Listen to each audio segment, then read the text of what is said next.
ముఖ్యమంత్రి గారు అఖిలపక్షాన్ని ఢిల్లీకి తీసుకెళ్లాలి. ముఖ్యమంత్రి గారు అఖిలపక్షాన్ని ఢిల్లీకి తీసుకెళ్తాను. ఒకవేళ శాసనసభలో మీరు వచ్చి మీరు ఆ ప్రతిపాదన పెట్టండి. మా ప్రభుత్వము వినడానికి, ప్రజలకు మేలు జరిగే విధానాలు చేపట్టడానికి స్పష్టంగా ఒక స్పష్టతతో ఉన్నది.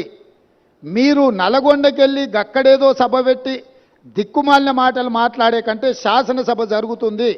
ప్రధాన ప్రతిపక్ష నాయకుడిగా 10 సంవత్సరాలు ముఖ్యమంత్రిగా పనిచేసిన మీరు, 20 ఏళ్ల నుంచి తెలంగాణ కోసం కొట్లాడినని చెప్పుకునే మీరు సభకి ఎందుకు రావడం లేదు?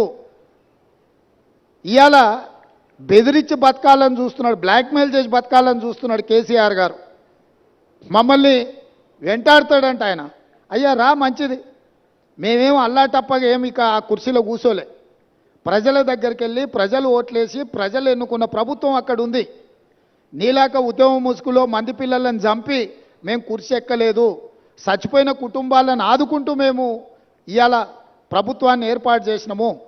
ఏర్పాటు చేసిన ప్రభుత్వంలో మేము ప్రజలకు అవసరమైన నిర్ణయాలు తీసుకుంటున్నాము. నిజంగానే నేను చంద్రశేఖరరావు గారిని సూటిగా అడుగుతున్నా, మీరు ఈ లోపాలలో, కాళేశ్వరంలో జరిగిన అవినీతిలో మీకు భాగస్వామ్యం లేకపోతే మీరు ఎందుకు భయపడుతున్నారు కాళేశ్వరం రావడానికి? మీరెందుకు చర్చకు రావడం లేదు? మేడిగడ్డ కుంగిపోయినప్పటి నుంచి ఈ రోజు వరకు చంద్రశేఖరరావు గారు ఏ రోజు కూడా కుంగిపోయిన మేడిగడ్డ మీద కానీ, అన్నారం మీద కానీ, సుందిళ్ళ మీద కానీ మీరు ఒక్క మాట ఎందుకు మాట్లాడతలేరు?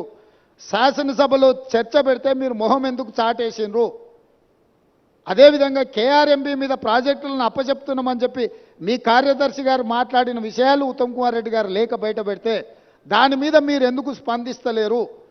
మీ కార్యదర్శి గారు మీ అనుమతి తీసుకొని లేఖ రాసినా, మీ అనుమతి లేకుంటేనే లేఖ రాసినా ప్రజలకు వివరించాల్సిన బాధ్యత మీకు లేదా?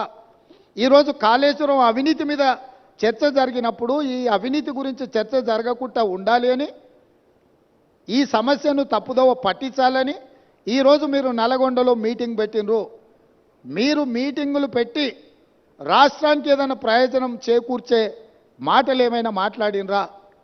ఆయన అక్కడి నుంచి మాట్లాడుతున్నాడు మళ్ళీ అధికారంలోకి వస్తామని. నువ్వు చేసిన పనికి నిన్ను అధికారంలోకా? ముందే ప్రజలకి విషయాలు తెచ్చుకుంటే ఆ ప్రతిపక్ష హోదా కూడా నీకు రాకపోతుండే. ఇవాళ ప్రతిపక్ష నాయకుడిగా నీ బాధ్యతను నువ్వు నెరవేర్చకుండా పారిపోయి శాసనసభకు రాకుండా ముఖం చాటేసి ఇంకెక్కడికి వెళ్తావని నేను అడుగుతున్నా.